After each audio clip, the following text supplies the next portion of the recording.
මචං මේ උඹලට මතකද බං ඉස්සර තිබ්බ මට ඉස්කෝලේ යන කාලේ තිබ්බ මචං මේස් එකක් හරිද? ඒ මේස් එක මහ පොට ඇඟිල්ල තියෙන කකුලට දාලා තියෙන මහ පොට ඇඟිල්ල ගාමින් ඉරලා තිබ්බේ බං. හරිද? ඉතින් මේ ඕක තමයි මගේ සුපිරිම හැමදාම දාන මේස් එක ඕක තමයි. මට මේස් කුට්ටන් දෙකක් තිබ්බා. දෙකක් තිබ්බට මචං මං හැමදාම දැම්මේ එක මේස් එකයි. අර ඉරිච්ච මේස් එක විතරයි මචං. හරිද? ඉතින් දැන් මං මේ දාගෙන ඕක තමයි දාගෙන යන්නේ. දැන් අනිත් එක ගලවලා මේ මට අරක හොයලා දාගන්න කකුලට දාගන්න ඉන්න කම්මැලිවා. හරිද? ඊට පස්සේ මේ කොහොම හරි ඕක මම දාගෙන යනවා දැන් මේ හැමදාම ඉස්කෝලේට ඔය මහ පුට ඇඟිල්ල මචං එකෙන් ඉරලා තිබ්බේ. හරිද? මහ පුට ඇඟිල්ල ගාවින් ඉරලා මේ මේස් එක දාපුවාම මේ සපත්තු ඇතුළට කකුල දාපුවාම ටික වෙලාවක් ගියාපම මේස් එක පිටපස්සට ඇදලා ඇවිල්ලා මහ පුට ඇඟිල්ල විතරක් ඉස්සරහට එනවා. හරිද? ඒ කියන්නේ මේස් එකෙන් කවර් වෙලා නැහැ. ඉතින් දැන් කකුලට එන අමාරුයි මචං මේ ඔය මේස් එකේ කකුල මේස් එකෙන් එළියට ඇවිල්ලා තියෙන එක. ඉතින් ඕක තමයි මගේ සුපිරි මේස් කතන්දරේ. ඉතින් සයන්ස් රූම් එකට සයන්ස් ලැබ් එකට වගේ ගියාපුවම මේ ඕක ගලවන්න ඕනේ නේ මචං. දැන් මට ලැජ්ජයි මේ කෙල්ලෝ එහෙම බලන් ඉන්නවනේ. කෙල්ලෝ දකිද්ද මගේ කල්සේ මේ ඉරිච්ච මේස් එක ඉරිච්ච නිසා මොනවා හරි කියයිද කියලා මට දැන් එන මේ අමාරු වෙන බයයි මචං. හරිද? ඉතින් මේ ඔය කෙසේ වෙතත් මේ මං ඉතින් කොහොම හරි මේස් එක ගලවලා කවුරුත් ඉන්නවද මෙහෙම දෙපැත්ත බලනවා කවුරුත් ඉන්නවද කියලා නෑ කවුරුත් නෑ.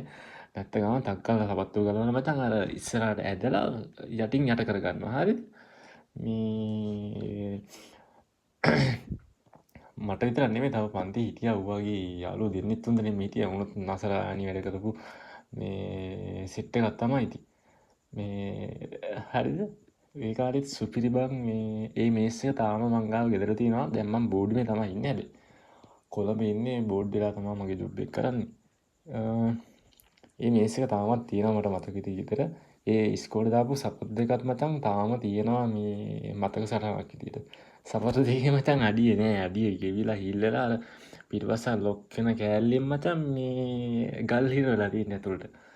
හරිද? ඉස්සර ඕක තමයි මම හැමදාම දාන්නේ. සිමෙන්ති පොළු යඩිය තියදී අර මේ ටොක් ටොක් ටොක් ටොක් ගාලා සද්දයක් එනවා ඉතින් මේ අර ගල් හිර වෙලා මචං ඒ සපත්තු දෙක තාම තියෙනවා. මචං මම වෙඩින් එකක් එහෙමත් ආපම ওই සපත්තු දෙක තමයි දාන්නේ. අලුත් සපත්තු දෙකක් ගන්නෙ නෑ. හරිද? ඇත්තම කතන්දරය ඒක තමයි.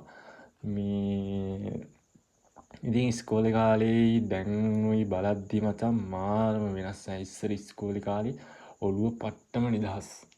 දැන් එහෙම නෙමෙයි මචං. දැන් මට වගකීම් තියෙනවා. ඒ වගකීම් බලන්න මම දැන් ඉතින් වැඩ කරනවා.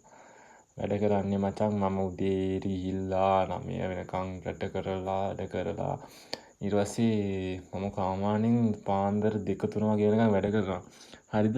ඒ වැඩ කර ඉන්න ගමන් තමයි මට මේ පොඩ්ඩක් අදහසක් ආවේ. මගේ ජීවිතය ගැන වෙච්ච දේවල් මම ඔය කට්ටියත් එක්ක බෙදා ගන්න ඕනි කියලා. ඉතින් ඒකේ ප්‍රතිඵලයක් විදියට මම වීඩියෝ ටිකක් කරලා Facebook එකට සහ මේ YouTube එකට දානවා. ඉතින් උඹලට පුළුවන් මචං මංකට සපෝට් එකක් විදියට මාව ෆලෝ කරලා ලයික් කරලා ෂෙයා පාරක් දාන්න. හරිද? ඉතින් මේ මම තවත් දවසකින් අලුත් මගේ ජීවිත කතාවක් අරගෙන මම එන්නම්.